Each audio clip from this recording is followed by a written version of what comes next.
શીતળા સાતમની વ્રતની વિધિ. પવિત્ર શ્રાવણ માસની અંધારી સાતમ વદ સાતમના દિવસે સૌભાગ્યવતી સ્ત્રીઓ આ વ્રત કરે છે. સ્ત્રીઓ સૂર્યોદય પહેલા સ્નાનાદિથી પરવારવું, ઠંડા પાણીથી સ્નાન કરવું અને આખો દિવસ ઠંડુ ખાવું. આ દિવસે ચૂલો સળગાવવો નહીં. ચૂલો સળગાવનાર પર શીતળામાં કોપાયમાન થાય છે. ત્યારબાદ ઘીનો દીવો કરી શીતળા માતાની વાર્તા કહેવી અથવા સાંભળવી. આ વ્રત કરનાર સ્ત્રી પરમ સૌભાગ્યને પામે છે. ધન, ધાન્ય અને સંતાન સમૃદ્ધિથી પ્રાપ્તિ થાય છે. તમને વાર્તા. ઈશ્વરનગર નામે એક ગામમાં એક ડોશી તેને બે દીકરાની વહુ સાથે રહેતી હતી. મોટી વહુ બહુ જબરી, કજિયાખોર અને ઈર્ષાથી ભરેલી હતી. વાત વાતમાં વાકું પાડતી. જ્યારે નાની વહુ ઘણી ભલી, ભોળી અને પારકાના દુઃખે દુઃખી થનારી હતી.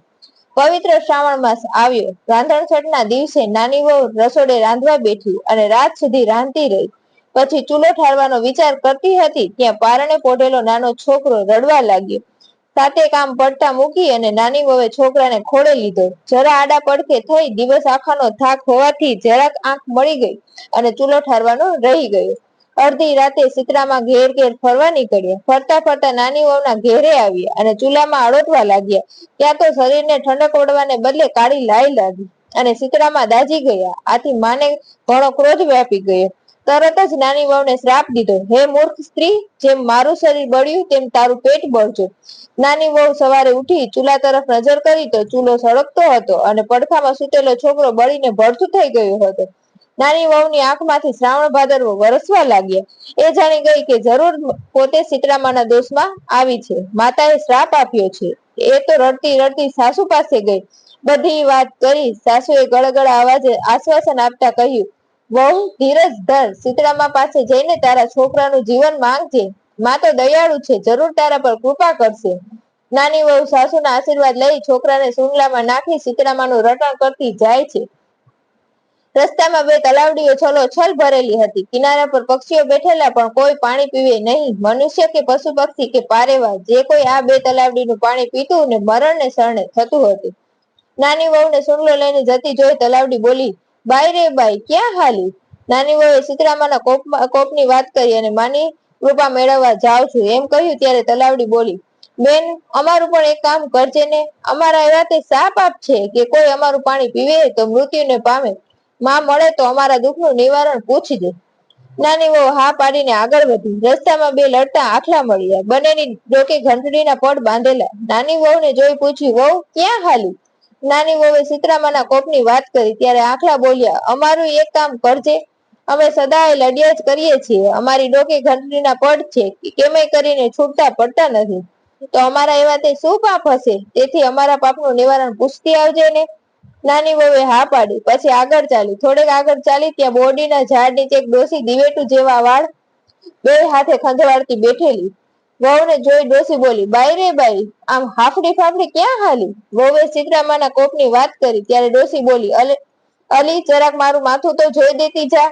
નાની વહુએ ઉતાવળ હતી, પણ એ ઘણી દયાળુ હતી. તેણે સુંગલો નીચે મૂકીને છોકરું ડોસીના ખોળામાં આપી અને તે મંડી માથું જોવા. જેમ જેમ વહુના હાથમાં ડોસીના માથામાં ફરવા લાગ્યો, જૂ કાઢવા લાગ્યા, તેમ તેમ પેલા ડોસીના હાથ છોકરાના શરીર ઉપર ફરવા માંડ્યા. થોડી વારમાં તો વહુએ ડોસીના માથામાંથી જુઓ વીણીને માથું ચોખ્ખું કરી નાખ્યું. માથામાંથી ખંજવાળ ગઈ અને ડોસી બોલ્યા, હાસ બહેન દીકરી, તે મારા માથામાંથી ખંજવાળ મટાડી. જેમ મારી પીડા ઠરી છે તો તેમ તારું પેટ ઠરજો. જ્યાં ડોસીમાં આટલું બોલ્યા કે ખોળામાં છોકરું ઉવા ઉવા કરી રડવા લાગ્યું. છોકરાને રોતું જોઈને વહુ તો હરખ ગેલી થઈ ગઈ અને એના મનમાં આનંદ સમાતો નથી. પણ થોડી વારમાં જ તેને વિચાર આવ્યો કે માનો ન માનો આ ડોસીમાં ના પગે આરોટી પડી અને બોલી, બસ માં, હું તમને જોઈ ગઈ છું. મને માફ કરો માતાજી, મારી ભૂલ હું કબૂલ કરું છું. તમે મારી ઉપર દયા કરી મને માફ કરી મારો દીકરો સજીવન કર્યો, નહીં તો મારું શું થાત?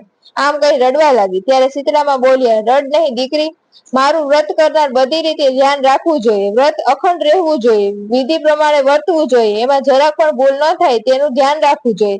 જરાય ભૂલ થઈ તો વ્રત ફળે નહીં અને સાપ લાગે, પાપ લાગે. માટે હવેથી ધ્યાન રાખજે. જા, સુખી થા, મારા આશીર્વાદ છે. શીતળામાના આશીર્વાદ લઈ વહુ તો પોતાના સજીવન થયેલા છોકરાને કાંખમાં નાખી જવા તૈયાર થઈ અને બે હાથ જોડી બોલી, માતાજી, રસ્તામાં આવતા બે તલાવડી છે. નિર્મળ જળ છલોછલ પાણી છે. ટોપરા જેવું મીઠું પાણી છે, પણ કોઈ છલકું પાણી પીતું નથી, કોઈ તલાવડી સામે જોતું નથી, તેના પાપનું નિવારણ શું છે તે આપ દયા કરીને કહો ને.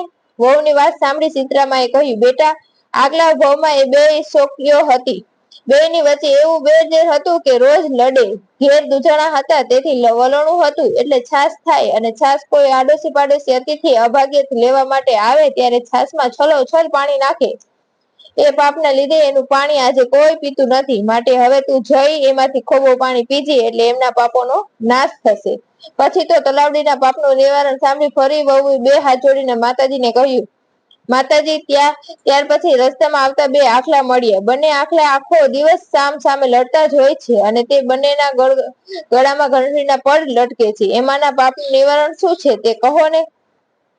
સીતરામાએ કહ્યું, સાંભળ દીકરી, ગયા ભવમાં એ બંને દેરાણી જેઠાણી હતી. બે ટૂંકા મન વાળી, ઘરમાં ખાંડણીયું ખાણીઓ અને ઘંટડી હતા, પણ આડોશી પાડોશી દળવા ખાંડવા આવે તો છણકા કરી કાઢી મૂકતી, કોઈને દળવા ખાંડવા દેતી નહીં. આ પાપ આજે તેમને નડે છે તો તું એમની પાસે જજે અને તેમના ગળામાં બાંધેલી ઘંટડીના પડો છોડીને બેયનો છુટકારો કરજે, એટલે પછી કોઈ દિવસ તેઓ લડશે નહીં. આમ આટલું કહી શીતળામાં આશીર્વાદ આપે અલગ થઈ ગઈ. વહુ તો પોતાના સજીવન થયેલા દીકરાને લઈ ઘરે ચાલતી થઈ.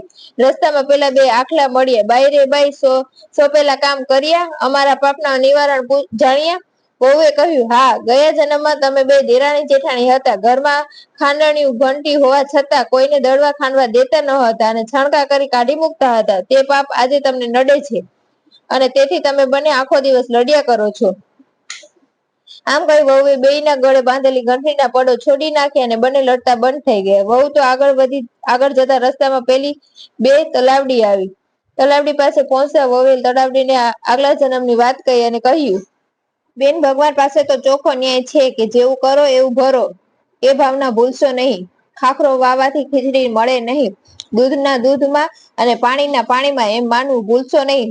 માટે હવે ધ્યાન રાખજો. બહેનો, ભૂખ્યાને નાની વહુને જોઈને તલાવડીઓ બોલી, યથાશક્તિ પ્રમાણે મળે તે આપજો. ક્યાં જાય છે? વહુએ આખો નાની વહુએ કહ્યું, હું શીતળા માતા પાસે શાપના નિવારણ માટે જાઉં છું. અને આટલું તલાવડીઓએ કહ્યું કે બહેન, અમે એવા તો કેવા પાપ કર્યા હશે કે અમારું કોઈ પાણી પીતા જ મૃત્યુ પામે છે. આ જોઈ બે તલાવડીઓ આનંદિત થઈ. અમારા શાપનું નિવારણ પૂછતા આવજે. થઈ જશે એમ વિચારી વહુ ભલે કહી નાની વહુ ત્યાંથી આગળ ચાલી.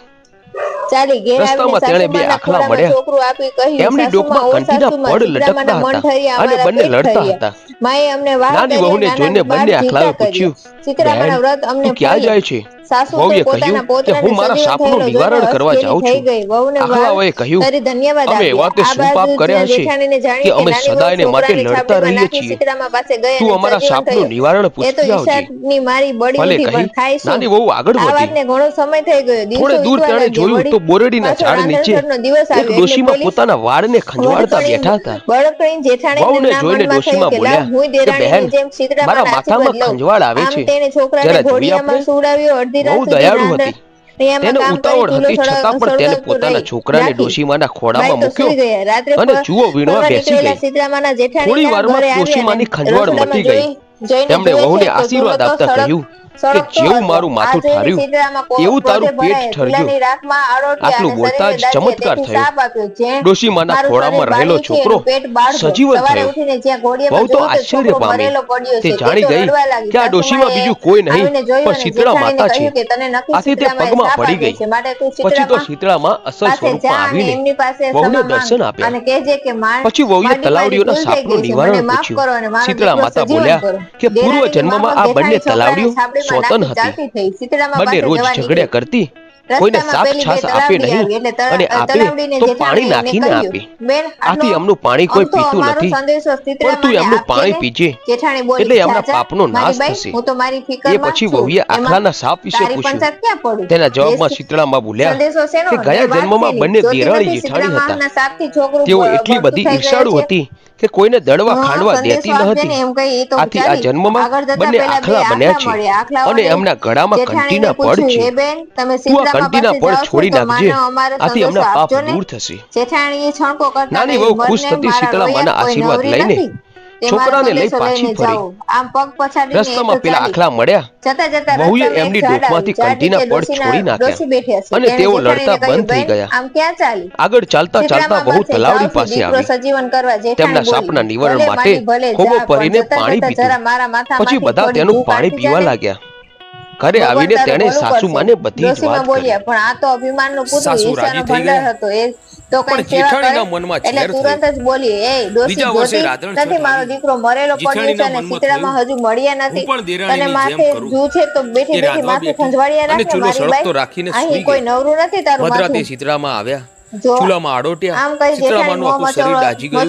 એમણે સાપ આપ્યો. પેલા જેવું ડોસીમાએ મારું કહ્યું, શરીર ઓ બાઈ બળ્યું માથું જોર નહીં તો કાંઈ નહીં, પણ જરા હાથ તો સવારે ફેરવતી જા. જેઠાણી પારણામાં કોણ સાંભળે છે? જોઈએ આમ તો છોકરો મરેલો આખો જોયો. દિવસ અને આખી રાત જેઠાણી જેઠાણી સમજી શીતળામાની ગઈ કે શોધ કરી, પણ શીતળામાનો એમાં સાપ શીતળામાં મળ્યા નહીં. દેરાણી પણ માટે છોકરો બહેનો લઈને દેખાદેખી કે શીતળામાં કોઈની પાસે ઈચ્છાથી ચાલી બળીને એવું કોઈ કાર્ય ન કરવું કે જેથી રસ્તામાં જતા જેઠાણી બે જેવું તલાવડી થાય. આવી. તલાવડીઓ કર્મો કહે, આપણે બેન કરીએ છીએ અને ક્યાં જાય તેનું છે? ફળ આપણે જેઠાણી ચોક્કસ કહે, ભોગવવું શીતળામાં પડે પાસે છે. કોઈનું અમારો સારું થતું સંદેશો હોય લેતી તો જાને. ટાપટીયું જેઠાણીને કરીને રીસ કામ કરી ચડી. ગુસ્સામાં બોલી, છટકવું, હું કઈ પણ નવરી નકારો નથી. ન કરો.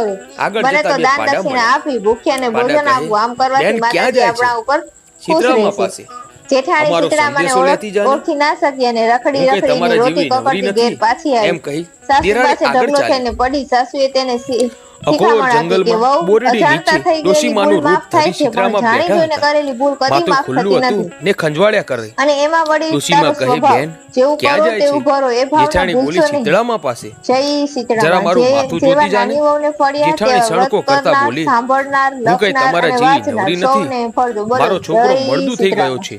આમ તો કહી આ વિડિયો તમને ચાલી પસંદ નીકળી. આવ્યો હોય તો અમારી જેઠાણી ચેનલને તો લાઈક આખો કરજો, દાડો શેર કરજો અને જંગલમાં રખડી સબસ્ક્રાઇબ ઝાડવા કરવાનું જોઈ ભૂલતા વળી, નહીં. પણ ક્યાંય શીતળામાં ન આવા મળ્યા. નવા વિડિયો જોવા માટે મોડી તમે રાત બેલ સુધી આઇકોન રખડી દબાવજો, રઝળતી તેનાથી થાકી તમને ગઈ. આગળના વિડિયોનું છોકરાનું મળદું નોટિફિકેશન લઈને